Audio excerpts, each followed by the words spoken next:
Well, good evening, Mike. How are you today? I'm doing good, Vernon. How about yourself? I'm doing good. Welcome to another Mike Coulter show. Well, So, we've done a few. I hope we're giving some good information to the citizens of Escambia County. I hope they're learning something from our time together, Vernon. well, Mike, I think there are. At least you know who learned something. Me. No, You're gonna say you. no, I'm learning. I'm learning something. I'm learning a lot of things. I'm learning a lot of things from you. Now, also, you know what else I learned, Mike? What's that? I just learned this week. When I learned that you got some funding for that your South Navy Boulevard. Project South Navy Boulevard. Let me ask you this, Mike. I guess you're a Navy guy, and I guess with Navy guys, they look out. We look out for each other because out on the base there. I'm glad you decided to strip up that area there. That's gonna be your legacy. You know that? Well, Vernon, it's bigger than me. And when I ran, and I think most people know I have a long history of service coming back and forth to Pensacola. And we bury a lot of people every week out at Brancas. I've been told 5 to 9 a day. I don't know about Sundays, but we have a lot of burials. And they heading out there, it's just falling apart over the years. And I went to, before Congressman Petronas got elected, I went up to DC with the Northwest Florida Defense Coalition, and we worked with several congressmen to get this authorized. And then when he got elected, he took the banner, and the Northwest Florida Defense Coalition worked really hard. Obviously, it was my idea, but everyone deserves a little credit. You can't take it. You need a lot of help, right, when you do projects like this. Yeah. And he got it through. And so last year when we did our legislative priorities, it's a state road, and it would have been unfortunate, it's, even though the project's in District 2, right? It's a regional project because we have people, on the CONUS study, NASB, or what am I saying? The NASB study, the $4 billion, the base impacts Escambia County and 6.6 in the region. People work not just in District 2, they work from all over the region on NAS. And then we have people that are buried at Brancas from all over the region.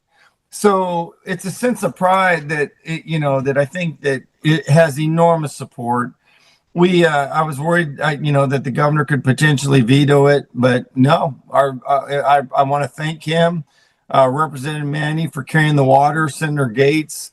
Actually, Andrade helped us, Chris Dawson, our lobbyist. And there's a lot of other senators that I'd had conversations that just to, see if we could help get it over the finish line. But the governor signed it, and it's a big deal. So let's talk about the project for a second. It's about a $13 million project. So we've got over a third of the funding right now. We're going to take the $1 million, which we have set aside out of the Warrington CRA for the design. We've put in the paperwork to FDOT 3 to repurpose the lane. There's a requirement coming off the base. It's 3 lanes going in, so that has to be approved by FDOT 3. We don't believe there's going to be a problem with that. And then we're starting the design. We have to be at 30% design. So next year we'll put in some Department of War, Department of Defense grants through OLDCC and Defense Community Incentive Programs, DCIP and DIG. And that falls under a guy that works at the Pentagon. His shop, his name's Patrick O'Brien. This year they're putting out $230 million for projects around bases. So hopefully next year we'll get a substantial amount of additional federal money from the Pentagon. We have to go through the process, and then the county will come up with the rest. So it's moving forward, and it's going really well.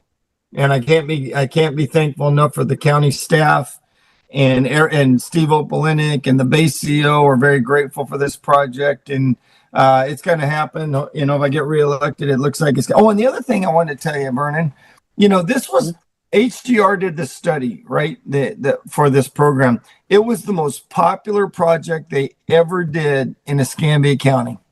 We had two Really? charrettes with over 120 people at each one, and the online participation, gosh, I don't, it was in the hundreds. I want to say it was 700 or 800 people that responded. But when they briefed me and they briefed the Board of County Commission, they've never had that kind of response, and it was overwhelmingly positive for the project. So that ought to share with your viewers and the people. This is a good project, supported by all the neighborhood groups around the bases, supported federally, supported by our state representatives. It's a very good project, and the county commission has been on board too. So we're gonna get it done. We got a few more things to get over the hurdle before we can get into. We got to do a little more grant work and then the FDOT, but it's moving in the right direction.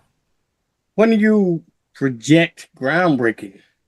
Well, you always want to be careful of that. But so we're waiting until August to hear back from the Florida Department of Transportation on the repurposing. At that point, I was told by engineering they're going to start the surveying soon. After we get that back, we're going to go out and solicit for the design. So that probably is all going to happen within the next, hopefully, 60 to 90 days. The design could take I don't know exactly, but it's going to take a little bit of time to finish the design. Then we'll apply for the grant. So I think it could be about a year. Just to be honest, I think that's probably about the right time frame, give or take on each side of that. Without any roadblocks that I see, but I don't see any. I've told you the ones that we're dealing with right now, and the areas that we're going after. So it's going in the right direction compared to a lot of these kind of projects that we do. So very optimistic that we're going to get the money, and it'll start hopefully within the next year. If everything goes well, have you got a projection date on completion? Well, no, after we get the design, that's too premature. So when the design gets done, they'll give us a timeline of milestones. So not being an engineer, I don't want to say yet, Vernon, because I don't know. I'm not an engineer, but we'll know that when the design is completed. So wait, when you say that design, you remember you had this big old thing down at the community house with all. I thought that was the design phase when you had all the big pictures. What was that? What most people don't understand. Everything's backwards. So you got to do a study to see even if it has conceptual ability, right? So that was the study portion, and you could argue how we do this. I don't know if it's right or wrong, but it's kind of the standard way government works. So that was the study portion to see conceptually what it would cost. Give us some of this, and then you go into design. So the design will use a lot of what was put out in the study, but there's opportunity to change. Let's say, well, we don't want to do the bike path here. We'd rather have this marquee there instead of here. So there's time to renegotiate some of that as we go into the design phase. So the study phase was to see whether or not it was feasible. Yeah, it's more like a feasibility study. Yeah, I guess that's the best way to say it. Yeah. Okay. All right. But I like what you presented with design phase. In that phase of it, you're going to be beautiful if everything works out as planned. It's going to be great. Very patriotic. 2 marquees. We'll make a signature thing as you go on the base that will be patriotic. There's going to be a little park area there that the county owns, right on the right side there, and then there'll be all kinds of beautification, brick pavers, and then we'll have places to hang flags along all the access lighting. So it is going to be really, really nice. Well, very good, very good. All right, well, we'll put a check mark by that and just see how that's going to come along. You got to get more grants and stuff like that. I know you got grant writers and putting in for. We're moving forward. I've already had some of the conversations with the Pentagon, and we'll start moving that as soon as we get the FDOT repurposing. Which that's just I don't want to say it's just an administrative hurdle, but that's something that we have to get done, and then we'll go immediately into the design. But that paperwork's already been submitted over to FDOT 3 there in Chipley. So I was told by Joy we should hopefully have something. She's going to wait till the August meeting And hopefully we'll have some feedback from that because that got submitted maybe in the last 60 days. So yeah, we're moving in the right direction. Well, let me ask you this. I know Governor DeSantis, he approved the majority of your grant, but he held back $45,000 what was that all about? $45,000. I'm not tracking Vernon. Well, when he didn't do approved that grant, I guess he did it like a line item thing. So he gave you a grant for the Navy Boulevard, but something I thought I read he held back on the EMS. That was 2.4 million. But he did sign Carpenter's Creek, which last year he vetoed, which I'm proud to support that project. It starts up in the northern part of the county, drains down through District 4 into Bayou Tahar. But the deal was last year that was vetoed. I've been on the Pensacola Perdido Bay Estuary Program. This is one of our projects that we've lobbied for, and he signed that. So that'll help us with our waterway cleanup as well. And so that was we got that through. So I wanted to say thank you for that as well. But what he did veto was the EMS 911, which was 2.4 million. And I don't know why that was vetoed, if it was the cost or what the underlying reasons were. I believe Representative Salzman was running with that, but I don't know why he vetoed it. Okay. All right. So what's the next big thing in our district? Well, that's a big one, but the firehouses are starting. So next month, the one in Lillian there, Myrtle Grove, we're going to have our temporary set up at 57th and Lillian. And then those designs we're using the prototypes that we've used with other firehouses in the county. Wes was sharing with me. And so we will start the one on Lillian Highway here very soon. So as soon as we do the temporary, right now that's over off of Massachusetts. They're going to move to a temporary with it's going to be portables and the fire trucks there. That will help with the ISO and some of the things we need just for proximity to be in the area. And then, so that's coming shortly, and that's going to be great news for the people in Myrtle Grove. And then Pleasant Grove will be the second one. We've got about 5 of these that we're developing, and so we'll basically do those in the county. One's off of Bower Road, and the ones out in, I can't remember where the 4th or 5th one was. The 4th one I believe is out in Commissioner Barry's district. I'm pretty sure it is. Oh, off Kingsfield Road. It's off Kingsfield. So that's the 4th one. And I'm sorry, my wife's doing something here. I know we're live, but she doesn't realize that I got to get her out of the screenshot. I love her, but I guess she wants to talk to you too, Vernon. She wasn't to talk to me, but that's the beauty. That's the beauty of having live TV, Mike. Yeah. Okay. See how they made a mistake and hit a button they had no business. See, that's live. Yeah, I saw that. Okay. We don't get a chance to erase the mistakes. Like the real TV stations, they make all kinds of mistakes, but they have time to fix them before they put them on air. So, but we're live. I don't know if she realized that, but that's okay. Hey, so the firehouses are a big deal, right? So I'm very happy about that. I mean, and then obviously, we're still working on.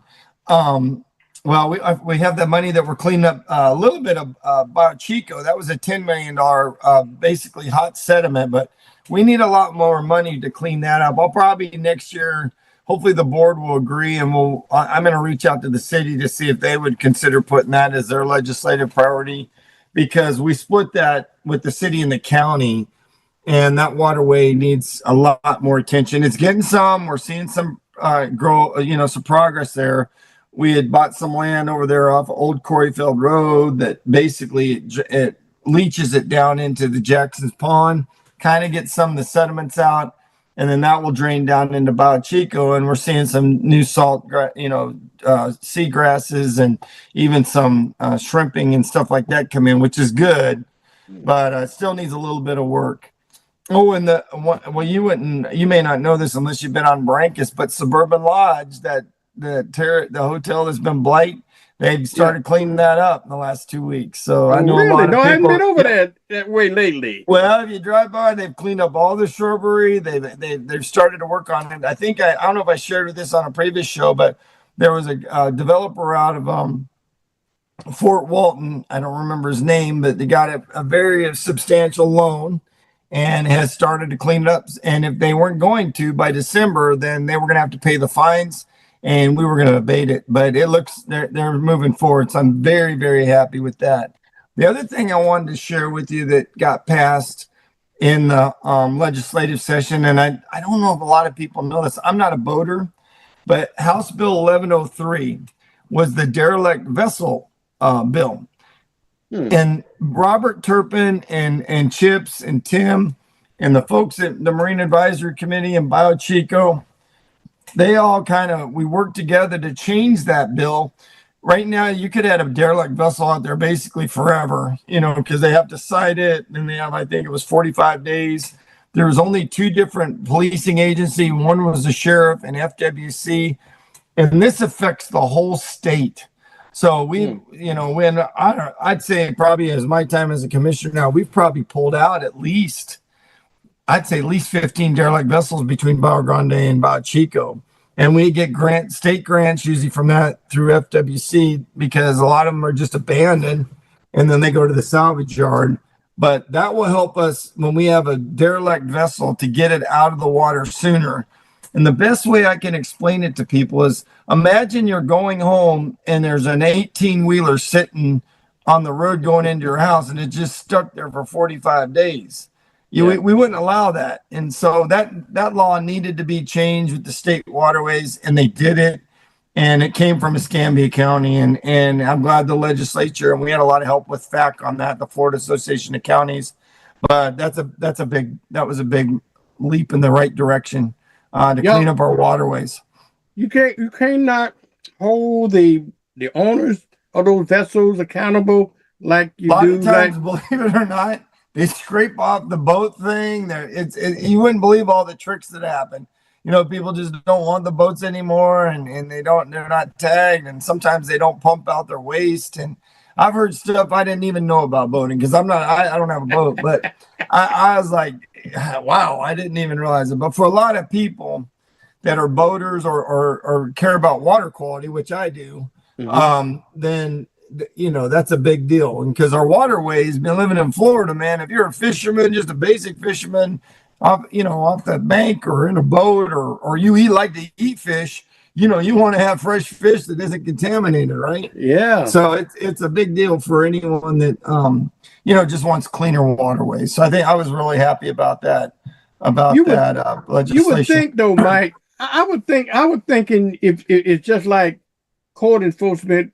If you leave your buildings abandoned and to rotten and just an eyesore, then the code enforcement folks can get you. Seems like to me with boating, the same thing. All those vessels should be registered to somebody somewhere by serial number and by something that they can't remove, right? Well, a lot of them, I'd say the majority are. But what you just said, we have code enforcement in the county. And then obviously if it's something unlawful, the police department, the sheriff's department or the police department get involved. In the waterways, the only two people that can issue a citation is there's one officer that works for the sheriff that works with Robert Turpin, and there's 7 Florida wildlife officers in the whole county. And a lot of their work is, making sure people are, not catching the wrong size fish when you come off the boat. And I don't want to just say that, or you're poaching deer, so they're not focusing a lot on the derelict vessels as much, unless Robert's beating them up a little bit, and he can't issue those citations. I believe now he will be able to. So he's the Marine Advisory guy for the county, very knowledgeable, been around forever. Very smart guy on the waterways. We're fortunate to have him. I don't know when he's going to retire, but he's been around for a long time. He'll be a big loss when he decides to move on. Okay. Wow. That's interesting. But I'm surprised with the scam. You only got 7 fish and wildlife officers. Yeah, that's what I've been told. I don't think it's increased. Yeah. Wow. So that's not many, but But and then so we'll see on that. But some more good news is that after we get done with the fire station, we have 3 years. I don't know if we're going to talk about ballot 3, but the school board, we have that property at 57th and Lillian that we still are planning to build a library there in Morrill Grove. Now, depending on what happens with ballot 3, I don't know if the tax reform initiative, that could potentially hijack that deal, because I don't know how much you've been watching, but we could lose $43 million. Not this year, but in 27, and then the second year would be 70 million. Vernon, so let me give you some background on the county. In 2006, the millage was 8.9. Right. In 2007, it went down to 8. In 2013, it went down to 6.615. Last year, we lowered the millage to 6.6. So here's the deal. So yes, when the property appraiser comes out on homestead property, he can increase it up to 3%. That's basically a cost that covers, because concrete costs more. People want a cost of living increase. Maintaining parks is more than it was 20 years ago. But the county has not raised the millage in 20 years. It's only reduced it. And so I try to share with folks sometimes. I'm like, we've actually reduced on the county side your millage. Now, the fire assessment, the MSBU that everyone paid, that hadn't been renewed in, I believe it was 8 or 10 years. And we were taking over $10 million out of the general fund. That was, we can't keep doing that. And, because we have to pay for other things. We still need an animal shelter, $25 million. We're still working with TDT on the base center. We still got to fund all the constitutional. So when you look at what we're doing with the funds, now I'll be honest, there is always some waste in government. I worked in the government for 33 years, but I will tell your viewers unequivocally, I do not believe the Board of County Commissioners is wasting your money. I mean, you could pick and choose certain things, but I think we're pretty responsible, and we went in the right direction, and we have the facts to show it. That for the last 20 years, we've decreased the millage. We've not increased it one time. So I just like to put the facts out there. But so I was with Senator Gates at a dinner a couple weeks ago, bunch of Republican women. And he got up, he was the guest speaker, right? And I liked what he had to say. He said, look, the state legislative body has passed this, and you'll get to decide if you want to pay property taxes on homesteaded property. You'll decide. And then he said, but you also need to have a very blunt conversation with your county commissioner on what you want to have cut. And I told him I'm going to bring this up because it's the fairest statement. I appreciate the way he presented it. I mean, I think I'm saying it pretty close to the way he did. But you know what? It's a service reduction bill, because the state didn't do any offset. They put the burden on 67 counties, 377 commissioners. They put it on the ballot. We're going to have to hit you with the cuts. And I wish they would have done this a different way, but that's where we're at. And we'll see. It has to get 60%. It's the polling I'm seeing, it's not there. If you just say homestead, I saw a poll that said it was, but if it says if you're going to lose, public safety or anything like that, and homestead, it falls down to 56. And then if you ask, well, and then I can't cite this poll. I was told this at FAC in a group of people, and then they said if it was like you're going to lose maybe recreational services, maybe some public services, but you lose your homestead, it falls below 50%. So once people realize that there's a tax, there's basically a service reduction, or we're going to have to do a tax shift, and the tax shift, I'm not even prepared to say what to do until we get there, because we could increase the millage on commercial and non-homestead.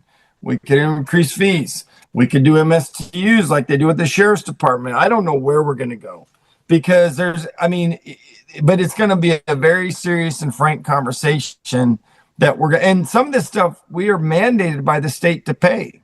Okay. So, and then I think, of the penny for progress, it's basically been known as the local option sales tax. Right. Yeah. That's going to be on the ballot too. So That's up. We're going to put it on the ballot in 26. The board's already agreed to that. It expires in 28.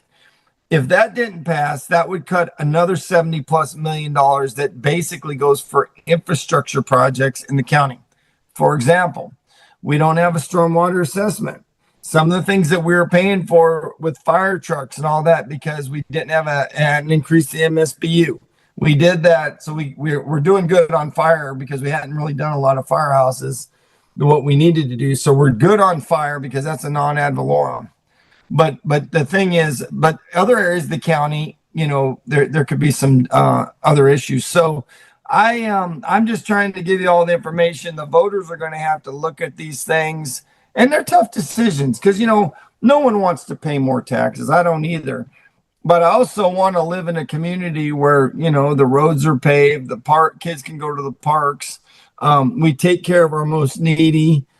We have functional schools, right? And actually, the school board had a pretty good report card this time for Escambia County.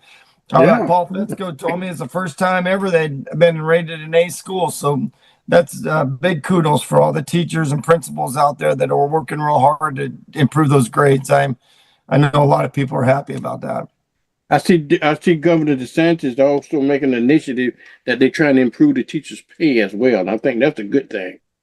I saw that too. Yeah, when you look at the teachers' pay, some of these folks that are in public service, they're not making it. They're not getting rich, right? I mean, if you're making $45,000 or less, and teaching, you're not living in a mansion. You're it's hard to make it, and you're doing a good job, and you're trying to make good citizens for the future. So we should try to help those folks out if we can. I know everything's in competition. I mean, and in my position, you got to be careful because if you give one, then everyone wants more, and so these are tough decisions, but you want to try to help people out and have them have a decent life for what they're doing. And I agree with you. I support the teacher. As you know, my wife's a teacher, so I better be careful what I say. Which school system she's in, Mike? She's in District 2. She teaches at Sherwood. Yep. She at Sherwood, really? Okay. She taught at Warrington for 5 years, and then now she's over at Sherwood. So she was at Warrington Middle for a long time, and then she transferred over to Sherwood. She likes it there. This will be her second year there this year. So, yeah. So where my buddy, that's a good school, huh? That's over there where my buddy Joe Herring live over in that neighborhood. Does he live in Osceola area? Yeah. Oh, okay. Yeah. I didn't know Joe lived over there. He doesn't live probably 3 or 4 blocks from the school over there. Well, Joe's a good one. Yeah. Proud veteran, and I enjoy being around him. Yeah, I was talking to, in fact, I talked to Joe this morning, and we had the Tim talking to me, the proud veteran. We had the memorial service, right? Went out at Barranquez. And and I know what happens when we went to the parade. I was there. Yeah, I know you was there. And they was asking Joe, said, Joe, why don't you consider canceling it? Now let me tell you about our experience, okay? Mike, we have had some tremendous downpours when the parade came. Before the parade come, knowing I said, Joe, we need to cancel the parade. Joe said, nope. We in Vietnam. We didn't have any options to stop shooting. It ain't raining, right? That's right. He said that we had monsoons in some of the western weather. This is the weather. The parade goes on, and for some reason, God smiles on him, and we always get a break during the parade. And I think y'all got a little break during the memorial service. I pulled in there right as it was getting ready to start, and it was just stopping to rain. And then I remember that parade. That was I think the first year my first year in office, and I was down there with you guys, and we were set up there, and we did get a break, and then it kind of came through, but it was raining hard earlier. Remember that? Yeah, but I remember one year though, Mike. I swear to God, one year it was torrential rain. I mean, all morning. For the parade or for the Memorial Day? No, this for the parade. This was for the parade. We're downtown the parade, same place. And it looked like, it poured down. And just about parade time, we got a break. We got parade is only like 30 minutes or 40 minutes long. we just got just enough break just when the parade, and we was broadcasting to WKRG and all of them from there. We were broadcasting it, and we everybody had raincoats on and galoshes and everything. But just by parade time, it stopped raining. Okay, it didn't clear up, but it stopped raining. We went through the parade, and Mike, I swear to God, the very last float, or the very last entry might have been a car that went through the parade. The minute it passed by the review stand, the bottom fell out again. I said, Joe, I how thought you were going lucky to say there was 2 rainbows. the bottom fell out again. So we were just lucky. He lucky and how to time that stuff. I don't know, but and I asked him, I said, Joe, we shouldn't have ever been out here in the first place. He said, Vernon, when I was in Vietnam, we didn't have that option to quit. Nope, we don't quit. Yeah, well, I get it. I mean, you know, the thing is with a lot of those things, people get excited to do them, their community events, and you hate to cancel them because Yeah. people put a lot of time into it. And Well, not only that, Mike, not only put a lot of time, we had to put a lot of money in that thing.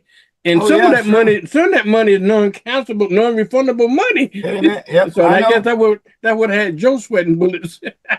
Right, you know, and I get that, you know. So they're tough calls. I mean, you always want to public safety is the first priority, but at the same time, you know, if you can get through it and not get anyone injured, most people will say push on, you know, because you just got to look at the environment and see what you can do. But Joe, I'm glad to hear Joe is pushing on. It sounds like all the time. Oh yeah, Well, I've been down there at Memorial Day at the Veterans Park where, man, it was so doggone hot, man. I mean, everyone needed to be hydrated before we got out of there. Needed not me. One of the guest speaker this year fell out, and then the last 2 years we had someone fall out from dehydration while I'm down there. I'm like, because you know it gets pretty humid.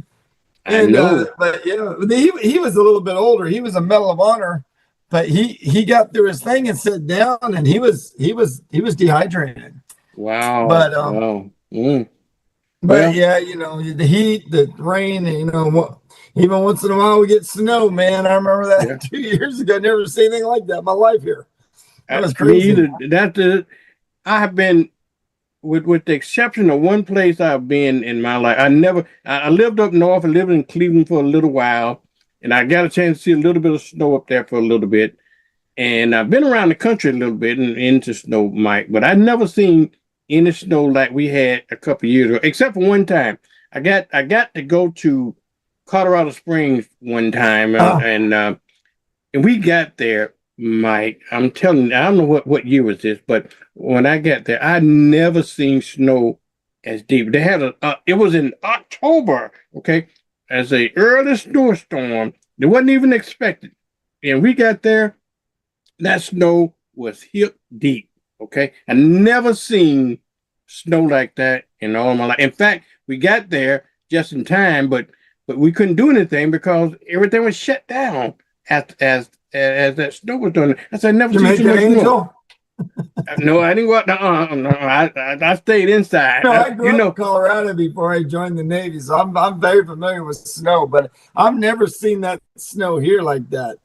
Me either. That is the much snow. I guess you know it probably is a record. I don't think we ever had that much snow before in Pensacola. I can't believe it. I took pictures of my house. It looked like 6 inches of snow in the front yard. It was crazy. You know, well, it took us 4 days to get out of that because you know we don't have any of that equipment for that here like you do in states where they get a lot of snow. So yeah, that's true. That was an outlier, but it was fun.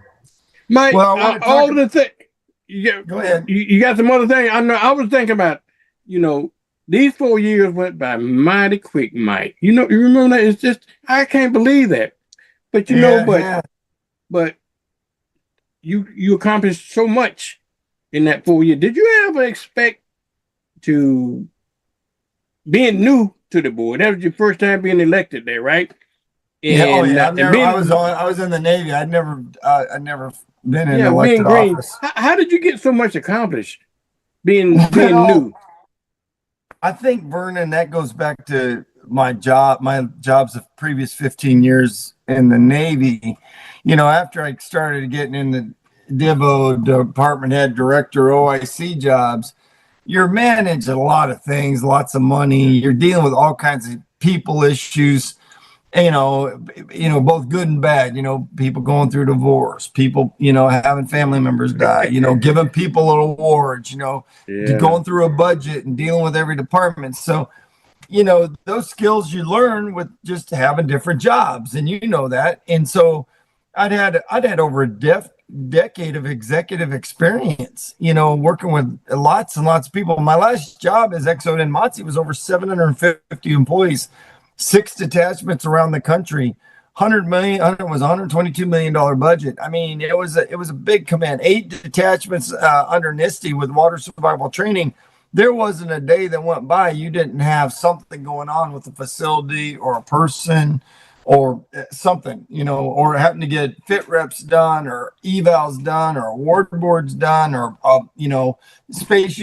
every board under the sun. It didn't matter if it was space utilization or awards boards or hiring boards or, anything, all those things that you do when you're in senior leadership. And so I had that background. So it wasn't like I didn't understand government, right? So once just federal government, it's different than local, but process isn't that much different, right? Yeah. So that wasn't really hard, and working with the staff was easy for me to do that right away. Getting to align with the board to help you with some projects, though, that's tough because everyone wants their own projects, right? And you got to give and take. But we did, I got to thank my board members that have, we've helped each other out. And they've been with me on some projects. And, there's been a couple times where, I voted against something. But, that's why you elect 5 commissioners. And 3 out of 5 of them got to work. You like them all to work together. But you got to get 3 of them basically to look at what we do as infrastructure. And the staff makes the recommendation. And believe it or not, I think we do pretty good. Now, there's certain things we disagree on, right? Certain things with legal fees, certain things with who should be paying for what. But I would say in the totality of, execution, we do pretty good. And, but people highlight, the outliers, because that's more sensational. It's, hey, man, they hate each other. No one hates anyone on the board. Don't believe that. I don't hate anyone on the board. I can only speak for myself. I may disagree with someone once in a while, but that's human behavior. I'm going to defend CRAs. I have a lot of poor districts in my district. I'm going to fight for them. I know Commissioner May's like that too. And I got to get my, one other commissioner to see that we, those are a value. They help some of our lower income areas and revitalization, and they've been good. They voted for me to get one in Myrtle Grove. Now, if the ballot 3 goes through, the CRAs will definitely be hurt. But so I think the board cares. They can see what's going on outside of their district as well. And so I want to thank them for that. And then Wes, but that, I think that's one of the most vital, important points there, that you got a commissioner that can work well with the other commissioners. Because if you have one commissioner that's not willing to work with the other commissioner, you're not going to get anything done, even though you was elected in District 2.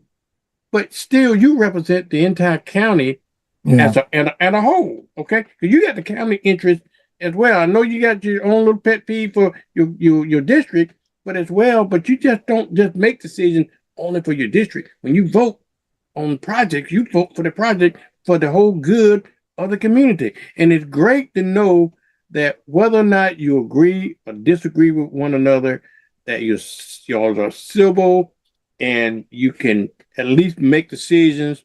I've seen at times the board was really fighting against each other. Nothing got done. Okay. Yeah. But now that you got commissioners, confrontational at times. Yeah, it can be confrontational at times. But now, even though you can agree, right now that you can disagree on certain things, but at least you all can come together. This board, in my opinion now, this board that we've been had over the last 4 years really worked pretty good together, okay? You're not going to agree on everything. You work pretty good together. Vernon, And I'll tell you this, there's times when I disagree, but I look at it like, a slaughter board, when you're going in and you have to grade sailors or Air Force Yep. people, who gets the Yep. EP, who gets the MP, and everyone has passion. And then you got to look at the nitty gritty and like, okay, well, this person's done a little bit more than that one. When Right. you leave there, there's always someone's feelings hurt. It Yeah. doesn't matter, no matter what. Someone feels their guy or gal should have got ranked higher. And Yeah. you know this. Yeah. I And know and that. and for me, that's how I treat a board meeting. If once in a while something doesn't work my way, well, we'll come up, we'll go with the next time. I gotta let that go, right? Yeah. I Let it was on the go. losing end, and you got to move on, and I really do. And Yeah. I think my colleagues can see that with me, that I don't hold grudges. I deal with one issue at a time. If I'm with you, I'm with you. If I'm not, I'll explain why and move on down the road. And I think people appreciate that kind of honesty, even if Yeah. even if they're if you're on different sides sometimes. But Yeah. I feel like you do. I don't think. I mean, if you read some of the social media, you would think that the board's in this constant conflict. It's just not. It's just No. not. I just don't see it. But Well, sure, well, well, there's Michael, you've times. been in this community as long as I have. I've seen functional boards and I've seen some dysfunctional boards at the county. And I'm telling you, you guys right up there with a very functional board. I can tell you that right now. And I've Well, I never seen. appreciate you seeing that and noticing that, because I feel the same way. I mean, I know we're having an issue with the clerk right now with public purpose. I don't think we wanted that fight. Yeah. I think we would have liked to work for common governance with the clerk, but that'll pass too. Well, It'll well, let pass. me ask you this, Mike. I know that y'all's enjoying the sign on to a lawsuit, and it's sad it got to that point. But for many years, the clerk didn't have any issue with that. Why would it change for No. hard? You have any idea? Well, her and I've known Pam since 2011, and it's really unfortunate we got here. When I was chair, I worked to change it to community support, tighten up what she wanted in the paperwork, and she paid these discretionary funds for 12 years, and then Right. the community support funds. It wasn't like this was something new, to the tune of 1.5 million, and then she just decided she was going to basically decide all government funds and not respect the board, what is public purpose. And so there was an impasse. I wanted to work with the clerk. No, whatever happens in the lawsuit, she wanted the lawsuit. We didn't want the lawsuit. She told me that at the state capitol we'd have to sue her. I told her, I don't want to sue you. I'd like to work with you. Right. But that's what she wanted that. So unfortunately, this is where we are. The county's not paying anything out of county dollars. She's got an outside attorney. She has an attorney over there, and we're talking, $7,000. This is, and you can argue if you decide a food bank's public purpose or not. That's legit. You could argue if kids learning golf or not. You could argue paying girls, the Escambia County High School girls and went to state championship is public. All that's legitimate, right? But if 3 out of 5 people, in my opinion, Right. on the board vote for public purpose, then the clerk should pay it, unless it's Right. something like, Vernon, I'm giving you a country club or yacht club membership Yeah. or a special gym membership or something along that line. That's illegal, because that doesn't help the greater good for more than one person. So I don't know why we're here. I wish we weren't, because I really think this is a lot of political theater. And and when you look at the city council gets 25,000 per member, they represent like 7,500 people. The mayor gets 50,000. Santa Rosa, I believe, gets 25,000. There's counties and municipalities all over the state that have different functioning abilities to do this. Some don't even have to have a vote. And I was at FAC talking to a county commissioner. Was it Osceola? They got rid of their community support funds. Let's say, like United Way or Humane Society or whatever they had. I don't know which ones they have. And they said, we're just going to let each commissioner have $250,000 and they can give to those. We give about around $800,000. A lot of it's to community health, but some of it's to veterans groups. Right. Some of it's to veterans groups. Some of it's to the wildlife sanctuaries. Some of it's to the Northwest Florida Defense Coalition. All these things you could argue, are they for public purpose? I'll tell you right now, the Northwest Defense Coalition is the best doggone $100,000 we give to. We got $15 million last year for 100,000. That's a good deal. That's a really good deal. We would not have got that without lobbying with the Northwest Florida Defense Coalition with Santa Rosa and Escambia. So you could say, well, that's a waste of money. Well, I don't know if we get $12 million for the hangar, and then Santa Rosa's lobbying for stuff. Well, the Herbert, I know that's outside of them, but a daycare center, and they're doing something that they want to do with purchasing some land like we did on Bower Road. So there's a lot of good that can be happening from some of these things. We just got to make sure people understand the whole story of what we're doing, so it's transparent. Okay, Mike. Yeah. When you get elected, re-elected, what's on store for the next 4 years? Give folks the idea. You did a lot of things in the last 4 years. Well, I know we're going to re-elect you for another 4 years, but I want to know what's on the agenda for the next 4 years. Well, I missed so many things that you didn't to vote for you. But let's talk about what we did do. We did a lot of road resurfacing. I don't want to mention all the roads, but we had a ton. We did Bio Grande stormwater. We finished up Beach Haven stormwater. We did Perdido Estates stormwater drainage. We did White Island, $35 million around the base. We did all kinds of new parks. We put in a disc golf at Lexington Terrace. We reopened the community center. We did a dog park. We're getting a new park out at Perdido Kids Park, Perdido Key Park. Yeah. We put in a pickleball at Lexington Terrace. We got Navy Point Park to be not be able to be a park for perpetuity without 5 votes. We resurfaced the Navy Point parking lot. I mean, I'm just thinking of all the things that we've done, not including the South Navy Boulevard.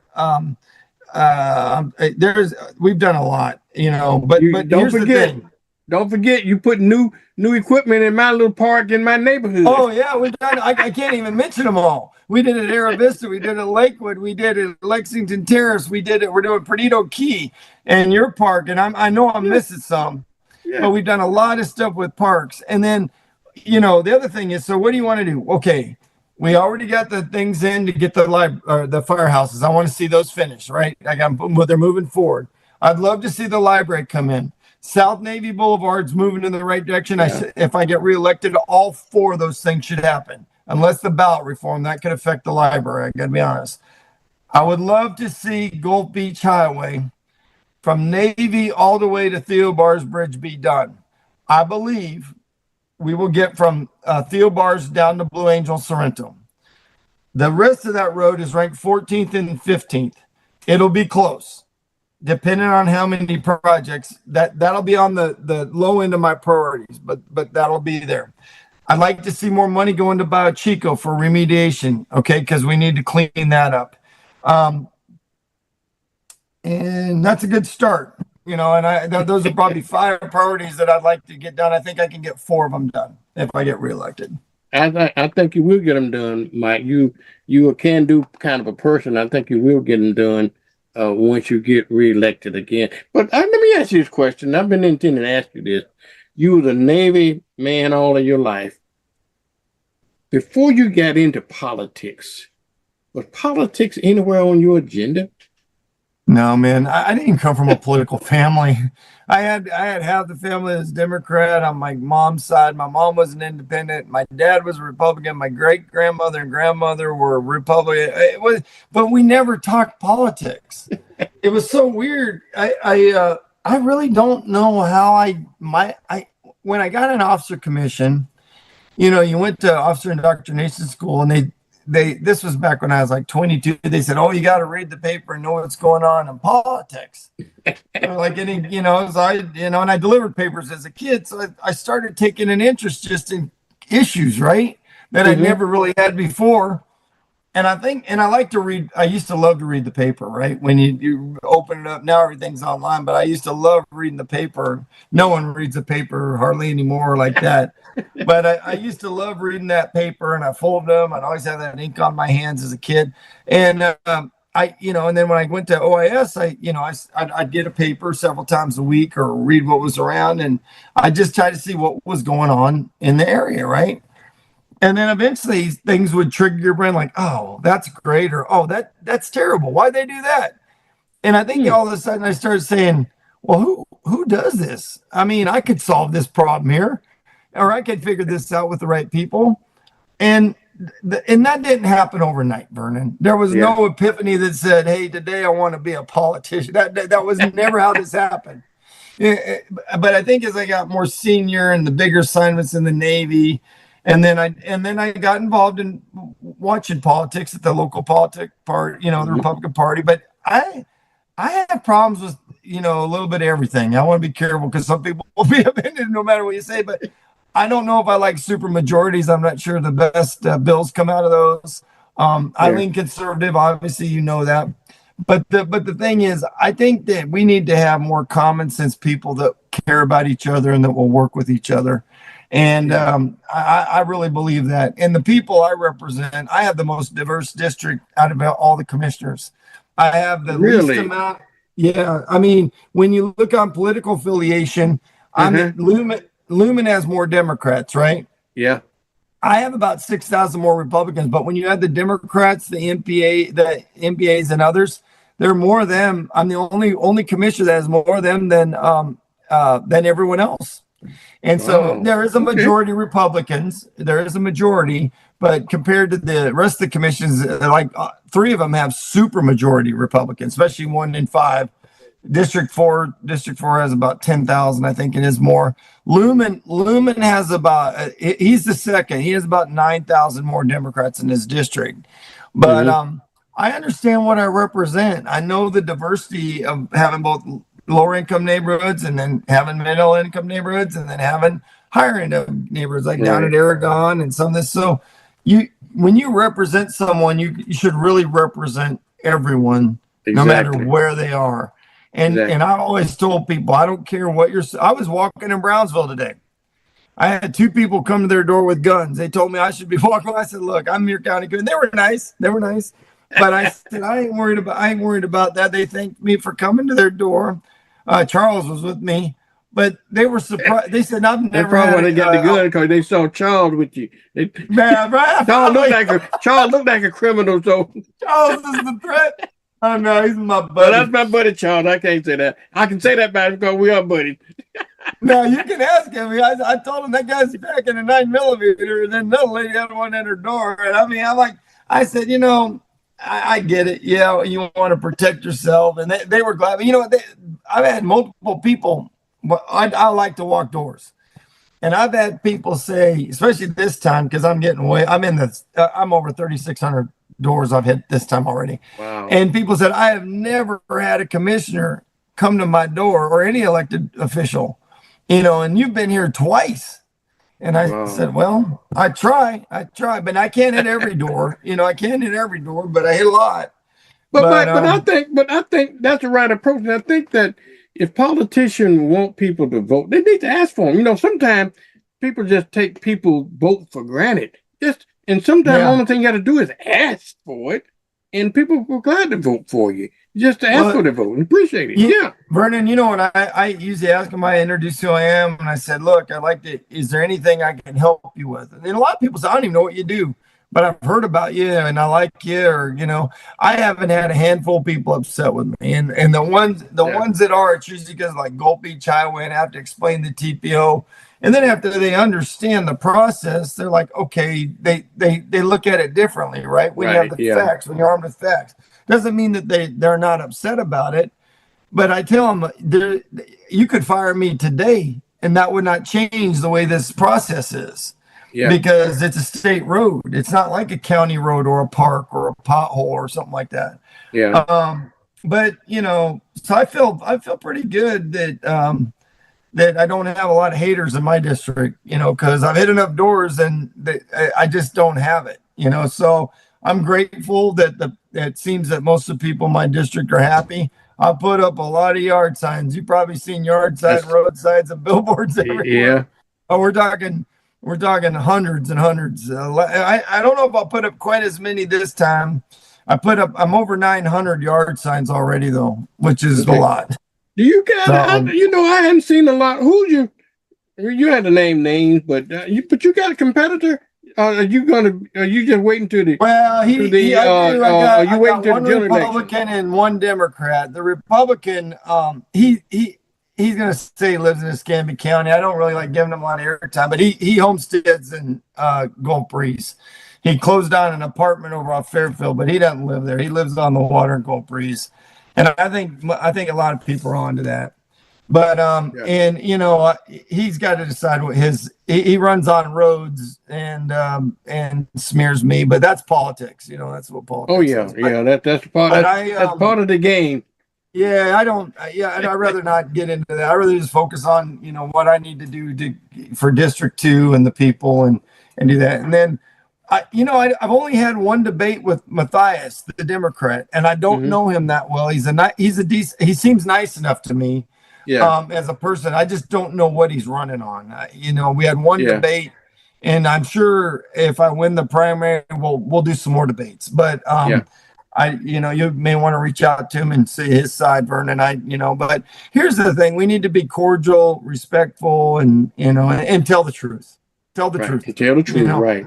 Because there's a lot of stuff that goes on out there that's sensationalized. And I tell people that time, just call me, and I'll give you a straight answer. And you may not like it, but I'll tell you exactly why I voted. Or if you have a question about something you've seen, call and I'll give you a straight answer on it, why I did something. And sometimes I make a mistake, Vernon, and that's okay too. You just own it. Yeah. Yeah. Just, and it's okay to make a mistake. As long as you learn. My grandmother used to tell me, son, it's okay to make a mistake. Just learn from your mistake. If you don't learn from it, it's a problem, but you learn from it. Mike, we got 1 minute. You want to go ahead and wrap up and tell us? Yeah, Vernon, for your voters, I want to just say thank you for listening tonight. Time's a valuable thing. You could be watching FIFA soccer or whatever's going on, but but here's the deal. I promise this to you. I will serve you. I will work for you. I will do what I can to make our community, not just District 2, but all of Escambia County better. I'd love to have your vote. If you have a question, call my office, 595-4920. We will, there anything we can help you with, we will. If not, we'll advocate if we can. And Vernon, as always, I appreciate you having me on your show. All right. Well, no problem, Mike. And good luck in your campaign, okay? Okay. Talk to you soon, friend. All right. Thank you now. All right.